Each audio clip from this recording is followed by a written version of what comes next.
Muy buenas noches, queridos hermanos, y quienes me estén escuchando en algún lugar van a poder caminar conmigo durante 30 minutos y lo vamos a estar haciendo con este tema apasionante que es la realidad humana del Señor Jesús, en donde cada instante yo me pregunto ¿quién es este tipo?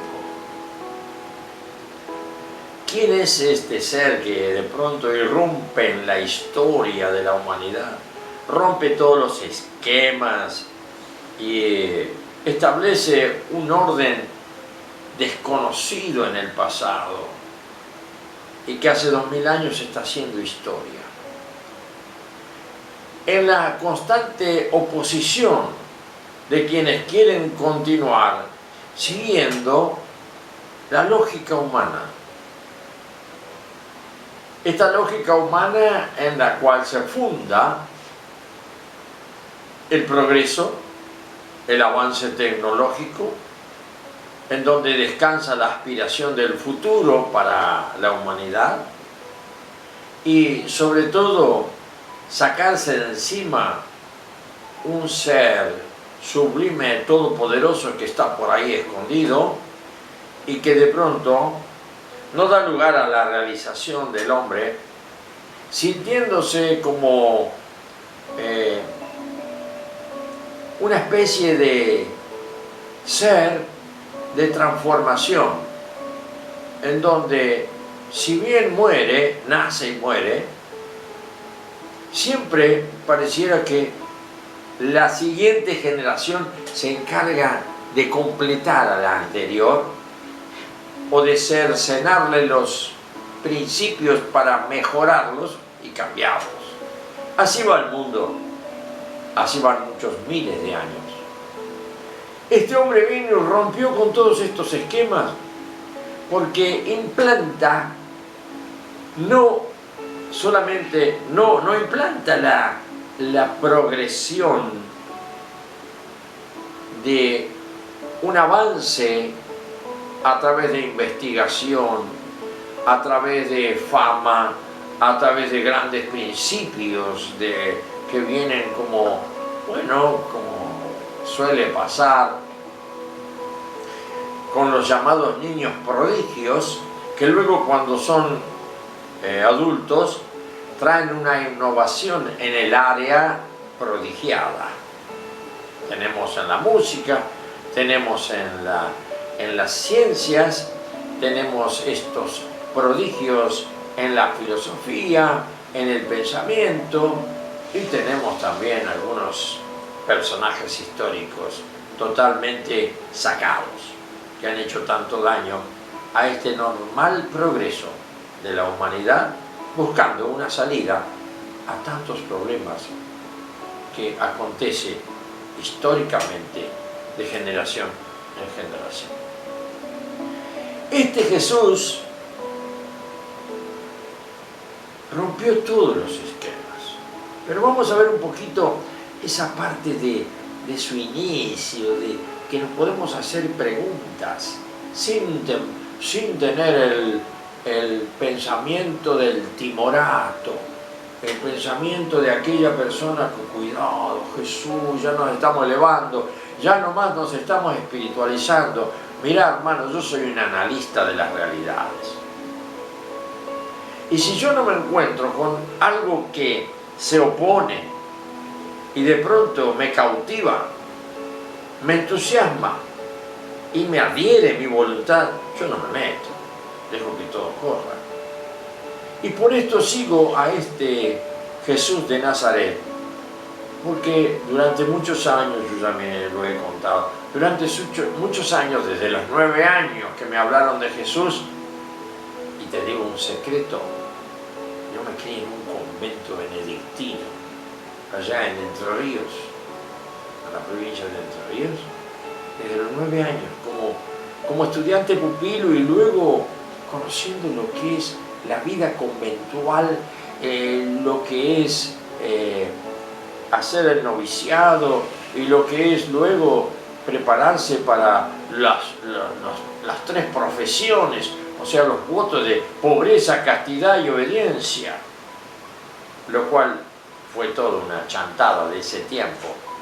Y dentro de todo esto estaba Jesús como el ayudador, el más importante, personaje más importante. Entonces no tuve otra cosa que sujetarme a ese sentir religioso del desarrollo de la piedad. Y entonces, ¿qué quieres que te diga? Me llevaron por un camino de piedad, pero a la vez de un temor a lo desconocido. Y siempre respetuoso. Fui muchos años, cuando niño, cuando adolescente, sacristán de la iglesia del colegio, ¿qué te parece? Y así, todo esto que parecía una vía como tantos otros la siguieron, lo único que provocó en mí es una necesidad de conocer la verdad. Y así fui escuchando todo, pero como dice la Escritura, dentro de todo, como dice el apóstol Pablo, examinando todo, retener lo bueno. Y yo empecé a ver que de bueno no había nada, porque era todo religioso. Yo tenía que cumplir, para ser bueno, tenía que cumplir solo normas. Y cuando empecé a descubrir que las normas eran normas producto de los siglos y de instituciones históricas, dije, no, vamos a la realidad, vamos al mundo de hoy, vamos a ver si el cristianismo aguanta un análisis y una crítica profunda. Cuando hice unos años de universidad, siempre en el lado humanista, sociología, psicología, que ya había estudiado 3 años, bueno, ¿qué pasó? Mi pensamiento natural humano me decía dentro de mi analista, de lo analista que soy, qué infantilada que viví los años de mi infancia, los años de mi adolescencia, y ahora que puedo estudiar y analizar y llevar al mundo del análisis lo que creía que era revelación de fe, me resultó todo un fiasco. Porque descubrí que lo que me habían enseñado era lo que otros, en el símbolo de la mujer vestida de blanco, le habían puesto a la fe un pañuelo atado tapándole los ojos. No sé si tendrá un sentido esa imagen, porque hoy digo, ¿sabes? Hoy sostengo que creer es saber y no suponer.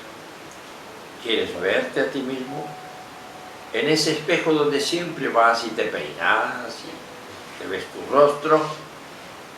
Imagínatelo que ahora vas por algo y te preguntas, ¿mi fe es suposición o es convicción? Como dice la palabra, la fe es certeza de lo que se espera, la convicción de lo que no se ve. Y toda mi realidad tiene que ser experimentada por lo que hablan mis sentidos. Si no, mi realidad es una quimera. Mis sentidos son los que me llevan a tomar contacto con las realidades, con las personas, y cuando hablo me doy cuenta quién soy por lo que digo y por lo que me resulta el eco de lo que digo. Y ahí voy descubriendo quién soy. Resulta que descubro que Dios me ha hecho a su semejanza.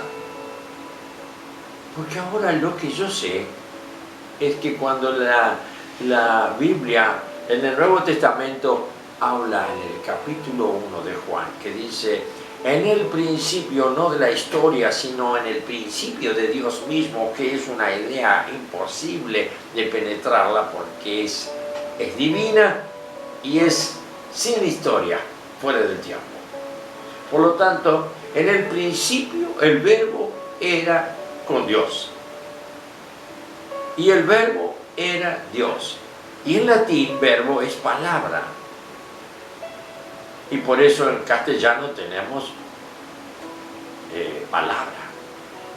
La misma, todos los idiomas que provienen del latín, tenemos en el italiano parola. Y así en otros idiomas.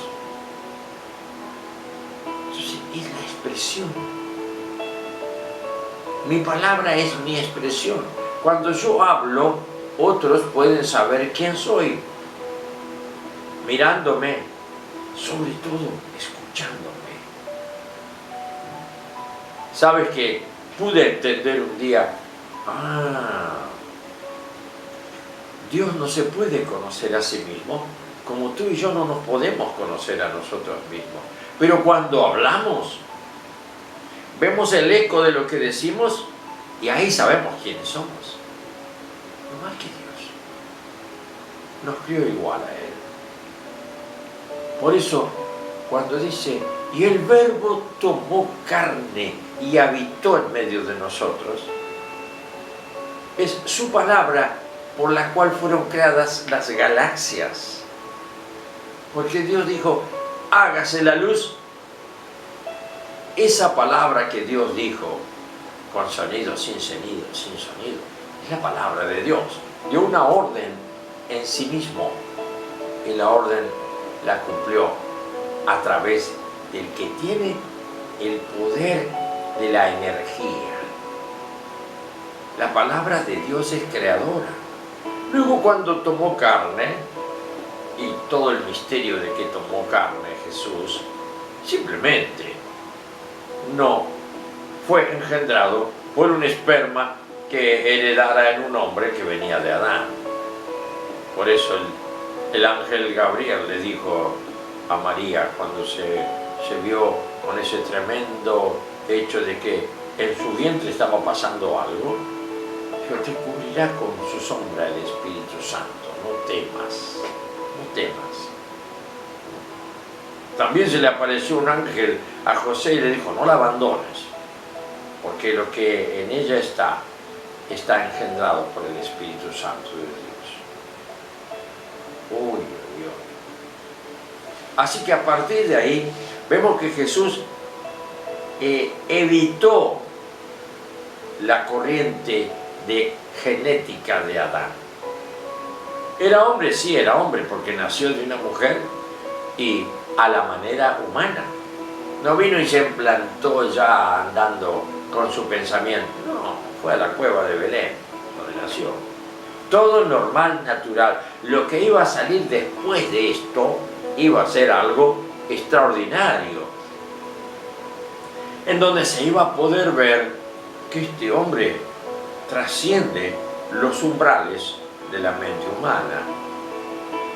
Y es cierto, yo durante muchos años yo decía, si Dios es Dios, que venga, yo quiero conversar con Él, yo quiero encontrarme con Él, no lo puedo imaginar, no tengo parámetros, pero pareciera que un día alguien escuchó este pensamiento, esta expresión mía.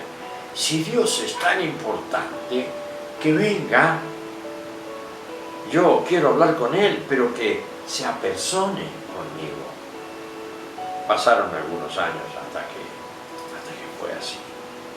Y no fue en una visión del Sagrado Corazón, ni la visión de no sé quién santo de por ahí, sino que fue adentro mío, con una mente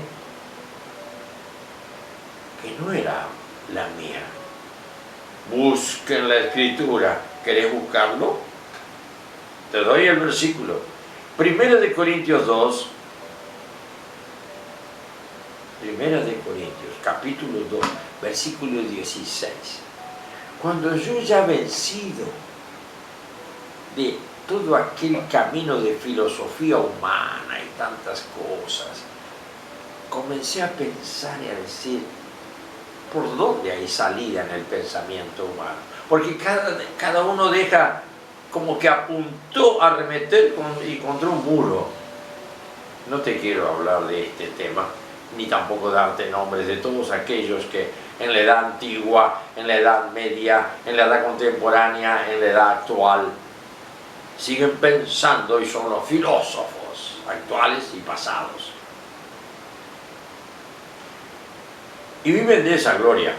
A mí esa gloria no me convencía. Yo decía, la filosofía no tiene salida, no trasciende la mente humana, queda ahí, da vueltas y da vueltas en un círculo vicioso. Así que Dios, ¿dónde estás? Y era como que en un grito escondido, en un grito desesperado pero silencioso, todo mi ser decía, ¿qué voy a pensar? ¿Terminaré como Nietzsche, que se suicidó? ¿Buscando la verdad por su cuenta? No. Y cuando yo dije, está bien, me rindo. Si ese Dios anda por ahí, quiero saludarlo. Fracasé en varios negocios, yo lo he contado esto. Muchos años, 45, 50 años atrás. Fracasé en mis negocios, ponía otro. Abría otro local, alquilaba otro local, ponía otro negocio. Nada. Hasta que en el último fracaso, por allá por la década del 70 y algo, en lo que ahora se habla mucho, la economía de la etapa del Rodrigazo, fundido. ¿Quién te está hablando? Último negocio, fundido. Llegué a mi dúplex en San Justo, provincia de Buenos Aires, entré. Me fui al fondo de mi apartamento, abrí la puerta del baño y me tiré en el piso todo a lo largo de mi cuerpo y empecé a llorar, pero no de qué, de tristeza, no, de bronca, porque yo no pude hacer lo que yo quería, autosuficiente. Yo quería ser cuentapropista, que era la palabra que se usaba en aquellos años. Bien, tirado en el piso, empecé a llorar de bronca y terminé reconociendo mi fracaso y buscando algo como para, ¿dónde está la salida? ¿Suicidio? No, si a mí me gustaba la vida y quería seguir viviendo, pero adentro mío estaba el tema. ¿Y saben qué? Pronuncié yo mismo palabras mías que nunca había pronunciado. Y como había tenido una formación religiosa, con teología dogmática y no teología bíblica, adentro me salió una voz, simple, pero la verdadera. Está bien, me ganaste, ahora soy tu esclavo. ¿A quién se lo dije? A ese que estaba ahí. ¿Quién era? Yo sabía quién era. El que me venía persiguiendo y el que provocaba fracaso tras fracaso hasta que yo me rindiera a sus pies. Sin ver su cuerpo. ¿Por qué? Porque había nacido, por la fe en él, había nacido al Espíritu. Y el versículo me ayudó tremendamente. 2 Corintios 2, versículo 16. A ustedes, los que creen en su nombre, les es dada la mente de Él para pensar como Él piensa. La mente de Cristo. Yo fui y leí eso, no lo podía creer, estaba tan claro. Yo me había salido ahora de la contingencia humana. Ahora me había escapado de ese circuito vicioso que ya da siempre,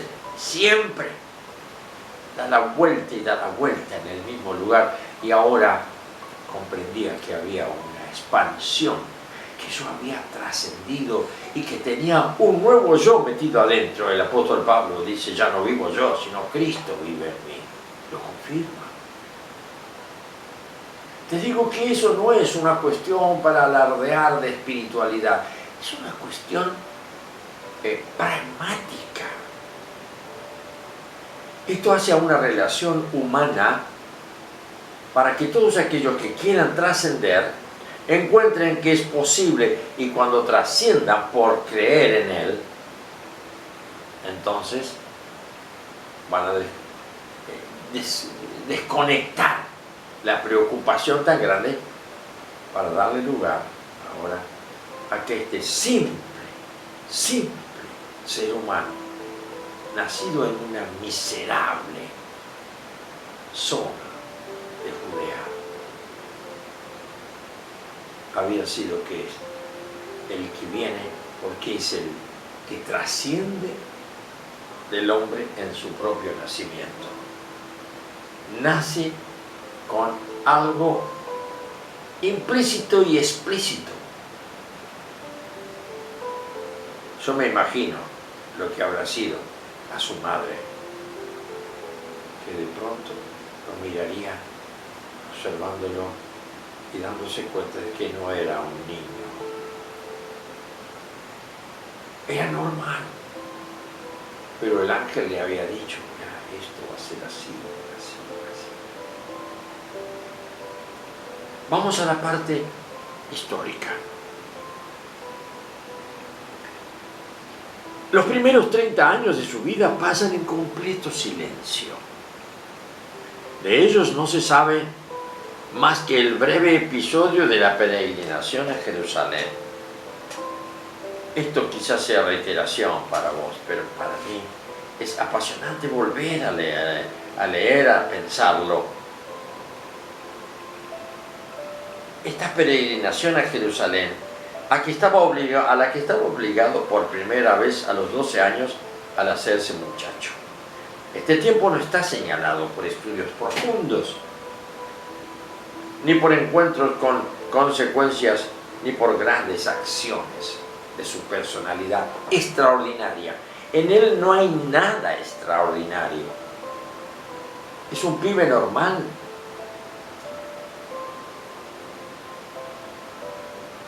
No oímos hablar ni una vez de acontecimientos religiosos especiales en su vida. Lo que se cuenta en las fuentes apócrifas al margen de esa peregrinación a Jerusalén es todo leyenda. Así, solo se puede decir que él llevó una vida como la llevaría cualquiera en circunstancias análogas. Bien dije, una vida de un niño preadolescente, adolescente, jovencito, y luego hasta los 30 años. No deja rastro de un historial con acciones preponderantes apuntando a grandes temas de filosofía, de numen religioso. Ni siquiera aparece hasta los 30 como un profeta, es un carpintero del pueblo.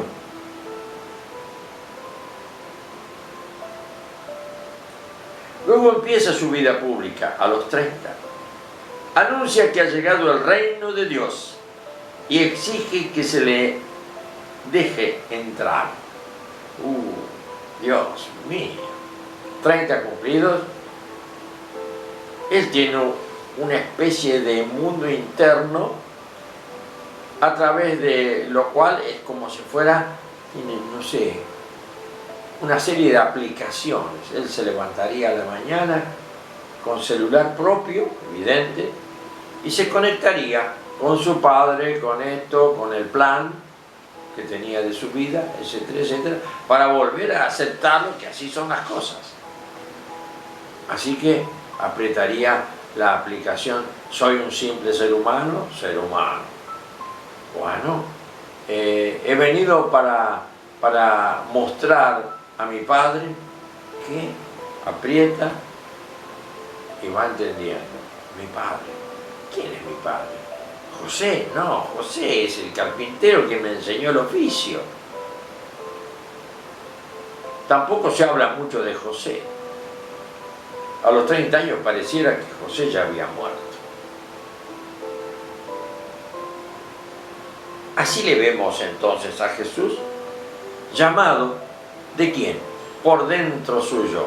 Él va comprendiendo los llamamientos, porque él tiene ahora una mente humana, pero que a la vez es la mente divina. Mira esto. Y nos viene a entregar a nosotros la posibilidad de que manejemos esa mente divina. Eso resalta en el Pentecostés, cuando él ya se fue. Y ahí viene el gran milagro, y ahí viene la gran apertura, que todo lo que él dejó lo escribieron sus discípulos. Después vino el apóstol Pablo. Todos coordinan en lo mismo y se empiezan a cumplir las cosas que él prometió. Es necesario que yo me vaya, para que venga adentro de ustedes luego, que yo les voy a enviar, el Espíritu Santo que ahora está en mí, a través del cual el Padre puede hacer todas estas obras. Me está manteniendo a mí la fe, me está manteniendo el amor al Padre. Todo lo está haciendo el Espíritu Santo, que es la otra persona de mi realidad, de mi esencia divina. Es necesario que cuando yo me vaya, yo se lo mando. Y ustedes van a experimentar algo nuevo, totalmente una transformación. Mayores cosas que las que yo hice, ustedes van a poder hacer. Yo todavía no he visto nada de eso. Milagros, resurrecciones, no sé cuántas cosas más. Ahí estamos, atados a un montón de deficiencias, incredulidades. Pero ¿qué pasó? Tal revolución, que hace 2000 años que todavía hay gente que se anima a creer en él, a aceptarle. Jesús, como te conté yo, cada uno tiene su modalidad, su modo de haberle conocido. Y una vez que le conociste, ¡opa!, cambia la vida. ¿Por qué? Porque ahí mismo dice, esa vida que recibís al creer en él, la vida de Dios irrumpe como un torrente adentro tuyo, y luego se te abren los ojos y empezás a ver con la luz de Dios. ¡Qué tremendo! Yo estoy tan, pero tan contento, tan agradecido al Señor, que esto se ha cumplido en mi vida. Lo único que deseo, ¿y sabe por qué estoy hablando acá, sentado en esta silla? Porque espero que alguien reciba esta gracia, que por creer en Jesús empiece a ver las cosas que no se ven y a experimentar lo que es el conocimiento a través de una mente que se insertó en la suya y que ahora lleva un paralelo y una guerra.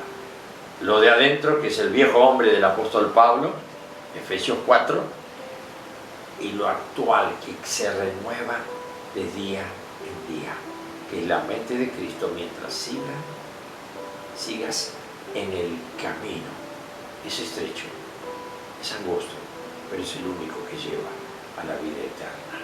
Nos vemos. Que el Señor te bendiga.